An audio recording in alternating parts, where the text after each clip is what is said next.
예, 안녕하세요. 이제 부동산학개론 기본 강좌 15강을 보도록 하겠습니다. 15강의 주제는 203페이지 도시공간구조론이다라고 보시면 되겠고요. 도시 내부 구조론 또는 이제 공간구조론.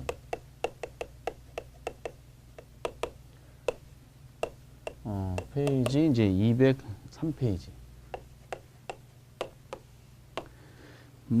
우리가 이제 도시화라는 개념이 있습니다. 도시화 개념을 도시계획학적으로 이제 학문적으로 정의내리는 내용은 좀 다양하지만은 가장 간단한 최협의 개념으로 논하면은 특정 지역에 그 인구들이 증가되는 현상을 이제 도시화다 그럽니다. 그럼 특정 지역에 인구들이 증가되면은 이 사람들이 이제 생활을 해야 될 거 아니에요. 그럼 주공간도 마련하고 직장도 마련해야 되니까 이제 상업 업무 시설도 마련하고 여러 가지 이제 현상이 나타나게 될 겁니다. 이 이론을 이제 그 20세기 초반에 나온 내용을 바탕으로 언급한 겁니다. 어떤 분은 이제 책이 교과서 나온 내용이 우리나라 서울 적용되나요? 그러시던데 이거는 1900년 초반, 그러니까 20세기 초반 이론이다라고 생각하시고 일정 부분 적용되는 것도 있고 적용이 안 되는 부분도 있어요. 그래서 우리는 학문적인 측면에서 누가 뭐를 했다라는 식으로만 이제 그 주장하는 그 언급만 이제 공부하시면 되겠어요. 그 최초의 이제 이론이 그 기출문제를 그대로 다 붙인 이제 203페이지에 버제스의 동심원 이론 이렇게 그 연결되는 게 일반적인 걸로 판단이 됩니다. 그래서 버제스 내용 그 책에 있는 거 그대로 다 보시면 돼요. 먼저 첫 번째가 이제 동심원 이론입니다. 동심원 이론. 기본적인 내용을 보다 보면은 그 동심원 이론은 이제 버제스라는 학자가 했다. 참 이런 거 우리가 공부를 시험 문제 해야 되니 버제스가 했다라고 보시고요. 그리고 이제 그 시험 문제 저기까지 나왔어요. 어느 도시를 대상으로 했느냐라는 겁니다. 옛날에는 런던 도시를 대상으로 했다라는 이제 내용도 나온 적이 있었어요. 참 대단하지 않아요? 시험 문제가 미국 시카고시를 대상으로 한 겁니다. 시카고시를 대상으로 그 나온 내용이고 그 버제스의 동심원 이론은 이제 1825년도에 나왔습니다. 1925년도. 그래서 이제 그 20세기 초반에 나온 최초의 도시 공간 이론이다라고 보통 얘기를 하고 있고요. 시카고시를 대상으로 했다 이렇게 했으니까 뭐 시카고 학파다는 말까지 나왔어요. 그러니까 우리 시카고시를 가본 적이 없는데 참 대단한 내용 같아요. 거기 이제 시카고시를 대상으로 했다라고 설명이 돼 있고 그 동그라미 이제 3번에 보면은 생태학적 관점에서 논한 겁니다.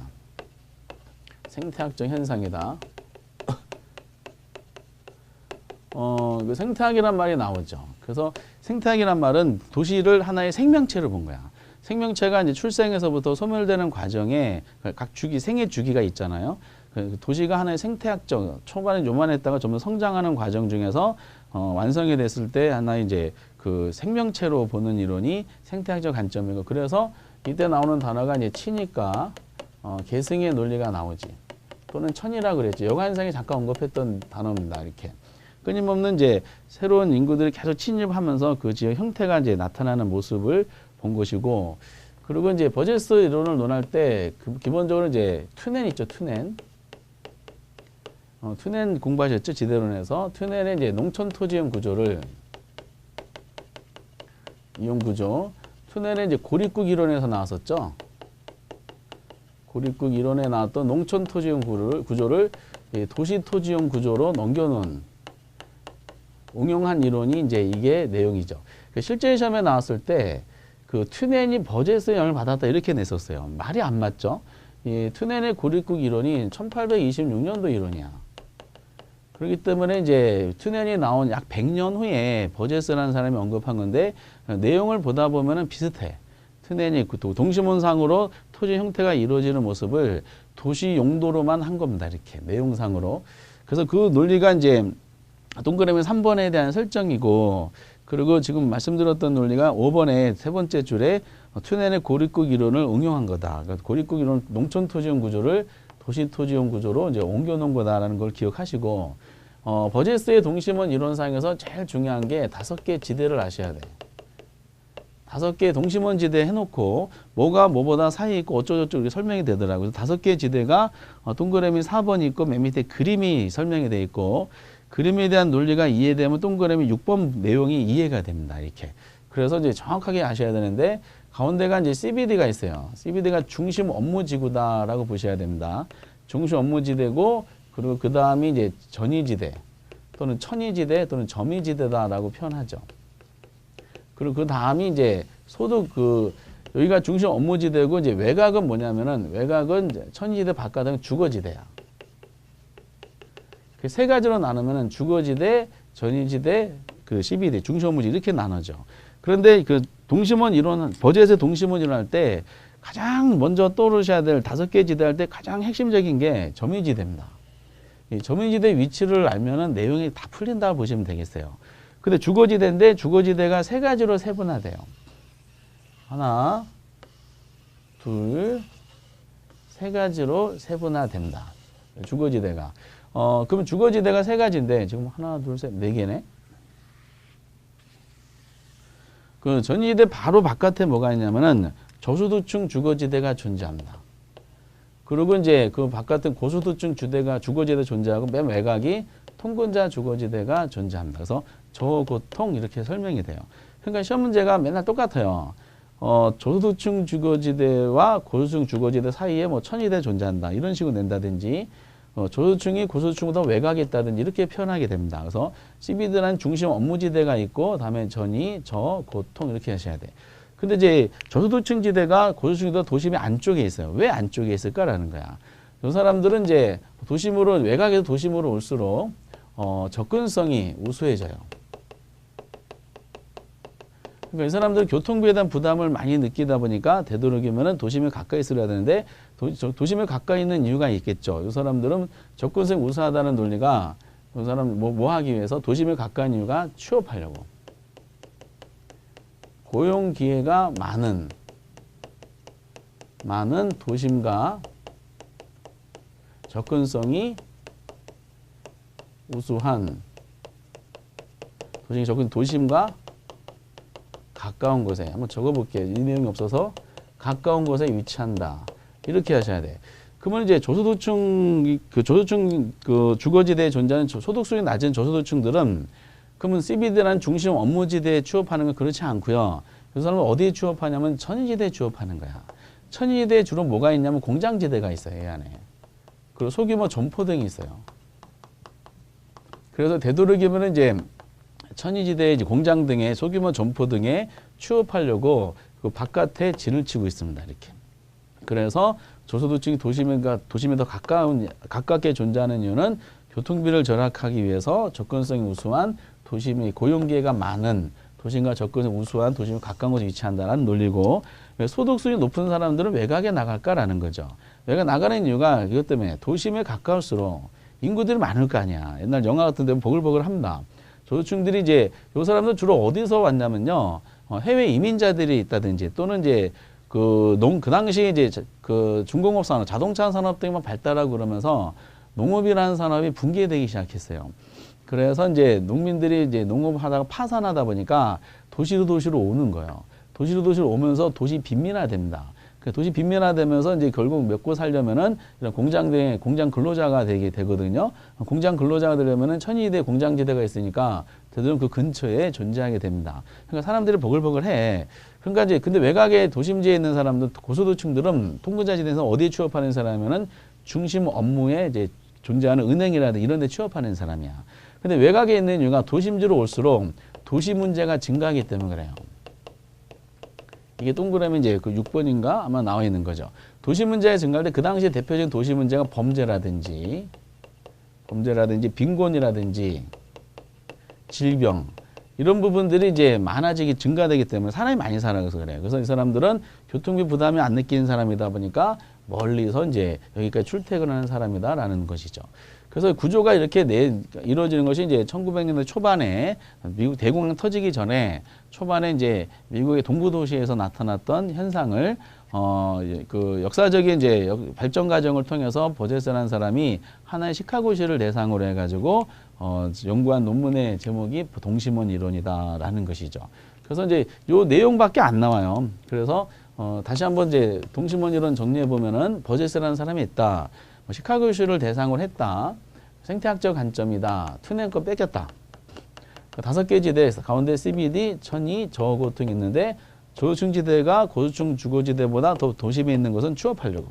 어디에 취업한다? 천이지대에 있는 공장, 소규모 점포 등에 취업하려고. 부자들은 외곽에 나간다. 왜? 그러니까 CBD에 있는 직장에 출퇴근하는데 도심지로서 인구들이 많고 범죄 등이 많아지니까 사람 많은 걸 싫어해서 외곽에서 나가더라. 출퇴근 이렇게 한다라는 논리로 이 정도만 이해하시면 되실 걸로 같아요. 별로 어려운 내용은 아니고요. 그 다음에 동심원 이론의 문제점은 204페이지 내용 안 보셔도 돼요. 내용도 모르는데 문제점까지 하기는 좀 힘들고 안 보셔도 충분합니다. 그리고 두 번째가 이제 이 동심원 이론을 좀 더 개선해서 나온 것이 호이트의 선형 이론이야. 이 선형 이론은 이제 호이트라는 사람이 했다라고 이제 잠깐 뭐 확인만 하시면 되는데 그 호이트의 거기 동그라미 1번 나오죠. 호이트가 동심원을 보완 수정했다. 142개 미국 도시를 대상으로 참 이런 숫자는 안 나오니까. 그래서 이제 그거 잘 보시고 나서 동그라미 이번에 중요한 단어가 나오죠. 두 번째 줄에 주요 교통 노선을 따라 이렇게 교통망이란 말이 아주 중요한 단어가 되고 부채꼴 모양이다라는 설명이 나옵니다. 그리고 이제 동그라미 3번에 고고주택 주구는 이제 어디 고용기회가 많은 기존 도시인가 요거는 이제 애매모호한 표현입니다. 요거는 좀 잘못된 표현 같은데 고용기회가 많은 도심 지역과 이거는 좀 그렇고 앞에 건 생략하고 그냥 이제 고용기가 많은 기존 도심 지역과 이건 생략한 상태에서 그냥 고급주택 지구는 주요 교통 노선을 축으로 하여 접근성이 양호한 이렇게 하셔야 되고 그리고 저고주택 지대는 이제 그 동그라미 4번과 5번 뭐 이런 내용들은 제가 그 밑에 있는 그림 가지고 한번 설명해 볼게요. 그리고 동그라미 7번을 한번 보세요. 주택가 지불 능력이 높은 상위 계층은 고용기가 이것도 생략하세요. 고용기가 많다는 걸 생략하시고 기존 도심 지역과 이제 교통을 축으로 해 접근이 양호한 지역에 주거를 선정한다. 동그라미 8번에 이제 뭐 교통의 발달, 소득 증가는 어쩌고저쩌고 설명이 돼 있어요. 네, 그거를 이제 그 내용만 이제 보시면은 다시 한번 볼게요. 호이트라는 사람 동그라미 1번 알아두시고 동그라미 2번에 부채꼴 모양 교통 노선 기억하시고 그런 이제 3, 4, 5번, 6번 논리는 이제 제가 말씀드린 거 한번 보시기 바라고요. 그리고 이제 7번에 대한 논리는 그 고용기가 많은 걸 생략하고 나머지를 잠깐 확인만 하시면 될 것 같아요. 8번도 이제 잠깐 보시고 그 호이트에 대한 논리를 보면은 호이트랑 버제스가 이제 생각한 이제 접근성에 대한 기준이 좀 다르더라고요. 그 버제스라는 사람은 단지 접근성이 우수하다, 열등하다는 논리를 단순한 거리 개념으로 봐서 거리 개념 받는 데 비해서 그 호이트라는 사람은 그 접근성이 우수하다, 열등하다는 논리를 시간 개념으로 봐서 시간 개념. 그리고 호이트라는 사람이 이게 1900년대 이거 그 연구를 할 때 1930년대 이제 이론인데 연구를 할 때 그 당시 이제 그 미국 사회에서 자동차 산업이 발달하기 시작했어요. 자동차 산업이 발달하다 보니까 자동차 산업이 이제 도심과 이제 출퇴근을 할 때 시간을 많이 절약하게 만들어줍니다. 그래서 이제 자동차 산업 발달이 도시 성장에 기여했다. 뭐 이렇게 이제 설명이 됩니다. 그래서 어쨌든 이제 자동차 산업을 발달시키려면 도로교통을 발달해야 되거든요. 호이트 할 때 아주 중요한 내용이 뭐냐면은 교통망이야. 주요 교통망. 도로 교통망. 요 말이 키워드가 되고 그래서 버제스는 천지대가 굉장히 중요한 내용이거든요. 이 핵심인데 그 호이트 하면 교통망을 딱 아셔야 돼. 교통망의 축. 이걸 주요 간선도로다라고 했어요. 이 교통망의 축이라고 할 때는 이거는 도심하고 접근성이 용이한 것을 말합니다. 그럼 교통망의 축은 땅값이 비싸겠어요? 싸겠어요? 굉장히 비쌀 거 아니야. 그럼 아무나 거주하지 못합니다. 교통망의 축은 지대 지불 능력이 교통망의 축은 도심과의 접근성이 우수하게 하고 아무나 거주하는 것이 아니라 땅값이 비싼 지역이다 보니까 지대 지불 능력이 있는 계층이 거주하더라는 거죠. 그 지대 지불 능력이 있는 계층이 누구냐면은 고소득층이야. 그래서 이제 호이트의 선형이론은 이 고소득층들이 도시 성장에 엄청 기여했다라고 설명이 됩니다. 그리고 이제 밑에 있는 그림 구조를 한번 말씀드리겠는데 어차피 이제 이 이론이 그 구조가 어떻게 되어 있냐면은 버젯 이론을 이제 수정 개선시켜 보완한 거예요. CBD라는 중시 업무 지구는 그대로 있어요. 근데 도시가 동심원상으로 성장하는 것이 아니라 이런 모양으로 뭐 책에 있는 걸 대충 한번 적어볼게요. 이렇게 성장을 합니다. 그러니까 지금 왼쪽보다는 오른쪽에 성장을 하고 있죠. 그 성장한 이유가 오른쪽에 뭐가 발달하냐면은 교통망이 발달합니다. 이렇게 발달해. 그럼 도시가 요만했어. 도시가 요만할 때는 이제 CBD야, 즉 여기 출퇴근하는 사람이 있겠죠. 여기 출퇴근이 용이하게 이제 그 도로교통망의 주요 축에는 누가 사냐? 부자들이 살아. 여기 처음에 부자들이 살았어요. 근데 인구들이 계속 늘어나. 계속 도시로 도시 인구들이 밀려오니까 사람이 많은 걸 싫어하잖아. 그러니까 부자들은 외곽으로 나가요. 외곽으로 나간 도시가 이만해졌어. 근데 부자들은 도심에 있는 본인이 다닌 직장, 은행 이런 거 있을 거 아니에요. 상류층들이 다니는. 여기에 이제 출퇴근이 용이한 거. 그래서 고용계가 많은 이런 도시는 안 맞아요.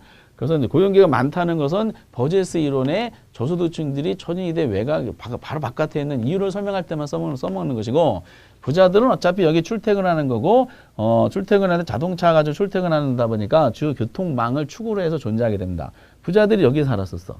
여기 살았는데 이제 축은 이제 도심지가 출퇴근이 용이한 도심지는 그 교통망의 축은 안 벗어나. 그래서 여기 부자들 여기 옮겨와. 사람 많은 거. 그럼 여기는 이제 하향 여간세가 발생해서 중류층이 거주하게 돼. 도시가 더 성장해. 성장하니까 부자들은 사람 많은 거 싫어하니까 더 외곽으로 나가는데 절대로 교통망의 축은 안 벗어나. 자동차 끌고 다니는 사람들이니까 이 사람들은 부자들 여기에 살고 그 여기 중류층이 거주하게 되고, 그리고 옛날에 부자들 살던 주택들 많이 노후됐을 거 아니야. 노후되고 슬럼가가 형성이 됩니다. 저소득층이 거주하게 돼요. 그래서 밑에 있는 그림을 보잖아요. 204페이지 보면은 CBD 바로 주변에 저소득층 3번이나 저소득층 주거지대가 존재해. 이게 빈민가야. 슬럼가가 됩니다. 이렇게. 그 슬럼가라는 이제 슬럼가는 그래서 도시 외곽에 있는 거 아니라 도심지에 있는 거예요. 옛날에 이제 많이 그 부자들 살던 주택들이 노후되는 상태에서 이거를 저소득층들이 이제 아주 슬럼한 상태에서 많은 밀집돼서 거주하는 장소가 됩니다. 근데 이 사람들은 어쨌든 이제 교통망이 좀 뻗어나가니까 부자들은 그래서 교통망의 축에 거주하게 됩니다. 고소득층들은. 그래서 거기 내용상을 그때 5번을 보면 여기에 나오죠. 부자들 5번에서 고소득층 주거지대가 나오고, 고소득 주거지대는 누가 산다? 중류층이 거주하게 돼. 그 4번에서 그 중류층이 나오게 되는 겁니다. 중류층. 그래서 고소층 지대랑 중류층 지대가 일종의 중상층 지대로서 부채꼴 모양으로 이제 주거 공간을 형성하게 돼 있어요. 이렇게 해놓고 그 다음에 동심원상으로 이제 저소득층 지대, 고소층 지대 이렇게 동심원상 배치되는 것이 아니라 호이트라는 사람은 소득계층에 따라 사는 지역이 다르다고 봤어요. 이렇게. 그럼 이제 부자들은 교통망 축에 여기 출퇴근 용이한 데 있고, 이 부자들 반대편에 누가 사냐? 저소득층 지대가 존재합니다. 그러니까 저소득층 지대가 그래서 거기 왼쪽에 정반대편에 3번이 나와 있는 겁니다. 그럼 이런 그림상으로 여기 CBD까지 출퇴근할 때 교통망이 어디가 접근성이 용이한 거야? 여러분들 보시기에. 여기가 촘촘하니까 여기가 용이하다? 아니에요. 교통망이 발달, 여기가 이제 출퇴근이 용이해서 여기가 접근성이 우수한 장소입니다. 그럼 여기 있는 사람들은 여기 CBD에 직장이 있으니까 여기 출퇴근한 사람이고, 그럼 저소득층 여기 출퇴근한 사람이냐? 아니야. 출퇴근 사람이 아니라 저소득층 주변에는 공장지대가 있어요. 거기 공장지대가 이제 2번 해놓고 도매 경공업지대가 이렇게 나와 있는 겁니다. 공장지대가 여기 있어요. 여기 있는 사람은 여기 출퇴근 사람들이야, 이렇게. 그래서 이제 정리해 보면은 CBD를 중심으로 해서 이제 동심원상이 아니라 교통망이 발달하는 지역으로 도시가 성장하게 되고, 근데 교통망이 발달했다는 것은 교통망의 축은 그 도심과의 접근성이 용이하게 우수하게 만드는 거니까 땅값이 비싸고 아무나 거주 못하고 소득성이 높은 계층이 거주하게 되더라. 그래서 모양이 부채꼴 모양으로 중상층이 형성이 되고, 그리고 반대편에 고소득층 반대편은 저소득층 지대가 존재하고, 저소득층 지대 주변에 근접 지역에는 뭐가 있다? 공장지대가 존재한다라고 이해해 주셔야 돼. 그러다 보니까 하나의 계층 간에 보시다시피 고소득층 지대랑 저소득층 지대가 사는 지역이 다르더라. 그래서 계층 간의 지역별 분화 현상을 설명하게 될 수가 있는 거죠. 이렇게. 이게 선형 이론이 그래서 사회학에서도 이제 나오는 이론 중에 하나가 되는 거죠. 이 일리가 있죠, 이렇게. 그래서 이제 소득 수준이 그래서 되게 중요한 의미로 이제 부각이 되게 됩니다. 그래서 조금 내용이 다르죠. 이렇게 현실적인 의미입니다. 이 정도만 하시면 되실 것 같아요. 거기 고용계가 많은 고소득층은 고용계에 따지지 않아요. 그래서 조금 문구가 이제 매끄럽지 않게 이제 설명이 되어 있고요. 그런데 이제 두 이론은 뭐냐면 공통점이 이 동심원 이론하고 이 선형 이론의 공통점은 단핵 구조야. 하나의 도시의 CBD라는 중심 업무지구가 도시 성장하는데 유일한 핵이다라고 이제 가정합니다. 근데 도시가 점점 인구들이 많아져서 뭐 천만 시대에 막 늘어나 이렇게. 그러니까 단핵 구조 가지고 설명하기가 어려운 이제 현상들이 나타났어요. 그래서 단핵 구조의 한계를 극복하기 위해서 나온 이론 구조가 다핵 구조로 설명하게 됩니다. 이 다핵 구조상에서도 CBD가 존재하긴 해. 근데 단핵 구조와 다핵 구조의 차이점에서 CBD 존재의 의미는 단핵 구조에서는 도시 전체 유일한 핵인데 다핵 구조상에서는 CBD라는 존재가 있지만 여러 가지 N가지 핵 중에 하나로 전락을 해요. 여러 가지 핵이 존재해. 주거지, 상업지, 공업, 상업지도 여러 가지 핵으로 존재하게 돼 있어요. 그래서 다핵 구조가 이제 설명이 되면서 다핵 구조 이론으로 나온 것이 세 번째 다핵심 이론입니다. 이 다핵심 이론은 이제 복잡할 수가 있기 때문에 많이 공부하지 마시고 한 가지만 보시면 돼. 거기 뭐 다핵심 이론은 거기 해리스 울만이라는 사람을 이제 대표적인 사람으로 인정해 주시고요. 두 번째 줄 끄트머리 해리스 울만 발전시켰다. 내용에 나오죠. 네 번째 줄에 단일의 중심 업무지구 핵으로 발달하는 것이 아니라 도시가 여러 가지 전문의 핵심이 이루어지고 도시의 복수의 핵심 주변에서 발달한다. 요 문구는 그대로 다핵심을 설명한 내용입니다. 단핵 구조 한계를 극복하게 나온 것이 다핵 구조다. 그러면서 아주 중요한 내용이 양가려분의 도시의 다핵화 요인돼 있잖아요. 다핵화 요인 중에 동그라미 4가지가 요인이 있어. 그래서 이제 다핵심으로는 뭐 그림상으로도 아실 필요도 없고, 다핵심으로 이제 해리스하고 울만이라는 사람이 완성시켰다. 해리스 울만이라는 학자가.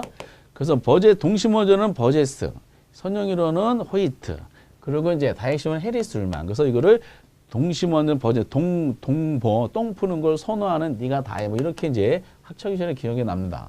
그리고 이제 이거는 핵의 성립 요인만 나오시면 돼. 핵의 발생 성립 요인이 4가지가 있는데 4가지 특히 2가지를 잘 보세요. 2가지가 이제 책에서는 뭐하고 이런 별표 치시냐면은 동그라미 2번과 동그라미 3번을 별표 쳐주셔야 돼. 근데 내용이 별거 없어. 유사활동이란 말이 나와. 유사활동은 추가하는 목적이 같은 활동을 말하겠죠. 유사활동끼리는 같이 모여 있겠어요? 흩어지겠어? 같이 모여 있겠지. 유사활동끼리는 집중지향성 이렇게 설명합니다. 집중지향성. 그리고 이종활동끼리 있어. 이종활동끼리는 서로 추가하는 목적이 다르잖아. 주거용과 농업하고 주거용과 뭐 공업하고 좀 추가하는 목적이 다르게. 농업과 공업하고 목적이 달라. 그 주거용과 상업은 그래서 근접적이 있겠죠. 이종활동끼리는 서로 흩어진다. 분산지향성이야. 분산지향성. 그래서 이제 유사활동끼리 나오면은 같이 어울린다. 집중. 이종활동끼리 흩어진다. 분산이야. 근데 유사, 집중, 이종, 분산. 이거를 틀리게 할 때는 서로 반대죠. 유사, 분산, 이종, 집중 이렇게 나와. 근데 이제 너무 상식적인 용어야. 같다, 비슷하다, 모인다. 다르다, 흩어진다. 너무 비슷하다는 용어가 비슷하기 때문에 출제원이 이제 어떤 전문적인 용어를 쓰기 시작했어요. 이런 말을 안 썼으면 좋겠는데 그냥 이렇게만 해도 충분한데 유사활동이 같이 어울린다는 걸 뭐라 그러냐? 양립성이라 그래. 구체적으로 입지 개념으로. 입지적 양립성이라 그러고요. 그리고 흩어진다는 거를 뭐냐? 입지적 비양립성이다라고 얘기하게 되기 시작했어요. 그러니까 양립하고 비양립은 다르죠. 이렇게 양립은 같이 어울린다는 뜻이고 비양립 흩어진다는 거야. 이걸 반대로 설명하는 거죠. 이종활동이 흩어지는데 이건 양립이라 하고 유사를 같이 모였는데 이거 만약에 비양립이다 해서 체인지에서 나옵니다. 이건 입지적인 용어이기 때문에 이 표현을 이렇게 연결시켜서 이제 알아두시기 바랍니다. 그래서 다핵심 이론은 이제 이 정도만 아시면 돼. 밑에 있는 그림까지 해석할 필요도 없어요. 그래서 이 세 사람 이론만 시험에 나오고 있더라고요. 그래서 항상 여기도 기준이 누구다? 버제스의 동심원 이론을 베이스로 깔아놔서 버제스의 다핵심 이론 그 동심원 구조가 5개의 지대가 이루어지는 내용을 그림상으로 왜 그런지를 잘 살펴주시고 여기 조소도시는 도심에 가깝다 그랬죠. 왜 취업하려고? 고윤계가 많다는 말은 동심원 이론에 나오는 것이지 책처럼 선형 이론에 나오면 안 되고요. 그리고 부자들 외곽에 있다. 왜 이유가 뭐 도시 문제가 많아지기 때문에. 그런데 이제 동시몬상 도시가 성장하는 것이 아니라 성장하는 원인이 그 당시 자동차 산업 발달로 교통망의 축이 이제 교통망이라는 단어가 나오고 그 축은 도심과 접근성이 용이하게 만드는 그 땅값 비싼 데는 부자들이 거주하고 부자들이 거주하는 기준으로 해가지고 부채꼴 모양이죠. 소득계층에 따라 그 거주하는 공간이 다르다라고 설명한 이론이 선형 이론이라. 그리고 이제 두 이론이 단핵 구조이기 때문에 그걸 한결 극복하기 위해서 나온 이론이 다핵심 이론이고 해리스 롤만인데 요 내용만 아시면 된다라고 하시면 충분합니다. 다른 건 보지 마세요. 이렇게 그 설정에 대한 논리가 이제 나오죠. 그래서 이제 206페이지 다핵심은 평가도 나오는데 뭐 평가도 보지 마세요. 의미가 없습니다. 그 206페이지 보면 그 예제가 있네. 28회 때 나왔던 예제인데 한번 볼까요? 이제 옳은 거 좀 풀어볼게요. 1번. 도시공간 구조 변화를 야기하는 요인은 교통의 발달이지 소득의 증가는 관계가 없다? 아니죠. 그 소득하고도 중요하다 그랬죠. 교통이 발달한다. 교통축은 누가 살아? 부자들이. 소득이 높은 고소득층이 도시 성장에 크게 기여한 중추적 역할을 한다는 논리이기 때문에 소득하고도 관계 있어요. 땅값을 높은 땅값을 지불하는 사람은 소득이 높은 사람만 거주하고 소득 수준이 높은 사람이 거주하는 장소를 기준으로 계층별로 이제 분화되는 현상을 설명한 이론이니까 소득의 증가와도 밀접한 관계가 있어요. 틀렸네. 이 버제스는 도시의 성장 분화가 교통망에 따라 아니죠. 교통망 나오면은 키워드가 뭐예요? 호이트라고 하셔야 된다 그랬죠. 그래서 호이트라고 하셔야 돼. 버제스가 아닌 호이트. 3번 호이트는 도시의 공간 구조 형성을 친이과 경쟁. 친이과 경쟁 생태학적 현상은 뭐죠? 이거는 버제스라고 하셔야 되지. 동그라미 3 호이트가 아니라 버제스. 이렇게 하시고 4번에 이제 동심원 이론에 따르면 버제스네. 점유지대는 고급주택 지구보다 도심으로부터 원거리에 위치한다? 아니죠. 고소득층보다 점유지대는 더 근거리에 있죠. 도심에서부터. 이것도 반대로 돼 있네. 5번에 다핵심이나 핵심 요소는 공업, 소매, 고급주택인데 성장에 맞춰 핵심 수가 증가하고 그래서 뭐다? 다핵심 이론이야. 정답은 몇 번이겠어? 5번입니다. 수준은 요 정도 수준에서 나옵니다. 이렇게. 그러놓고 이제 도시 성장 구조는 요 정도가 해놓고 이제 지문에 나온 것만 정리하면 돼요. 그래서 새로운 지문이 없더라고요. 낸 거 또 내고 낸 거 또 내고 그래요. 그러놓고 이제 207페이지에 입지론이 있는데 입지론에 대한 논리 이제 207페이지, 208페이지 내용은 안 보셔도 돼요. 보실 건 없고 입지론에 대해서는 이제 크게 두 가지로 나눠져요. 공허입지론하고 상허입지론으로 등장하게 됩니다. 여러분들이 209페이지에 제4절 공허입지론이 나오고요. 그리고 213페이지에 제5절 상허입지론이 나와. 상허입지론 위주로 출제를 합니다. 근데 여러분들 227페이지에 주거입지라고 나오거든요. 주거입지는 보지 마세요. 시험에 안 나옵니다. 그래서 227페이지부터 200몇 페이지다 229페이지까지는 여러분 삭제하시기 바랍니다. 안 보셔도 돼. 그래서 결국 입지론이 남았는데 입지론은 부동산 시장론의 이제 그 마무리로서 공허입지론하고 상허입지론이 있지만은 절대적인 비중은 상허입지론이 많이 나와요. 그래서 공허입지론과 상허입지론에 대한 내용이 어떤 것인지 요거는 이제 다음 시간에 한번 이제 차분히 하나씩 시간을 들어서 한번 살펴보도록 하겠습니다. 그래서 이제 요거는 이제 이 정도만 하겠습니다. 시간마다 이제 테마별로 하나씩 건드려보고 그래서 마무리 짓고 다음 시간에는 이제 입지론으로 찾아뵙도록 하겠습니다. 여러분들 대단히 수고하셨습니다. 감사합니다.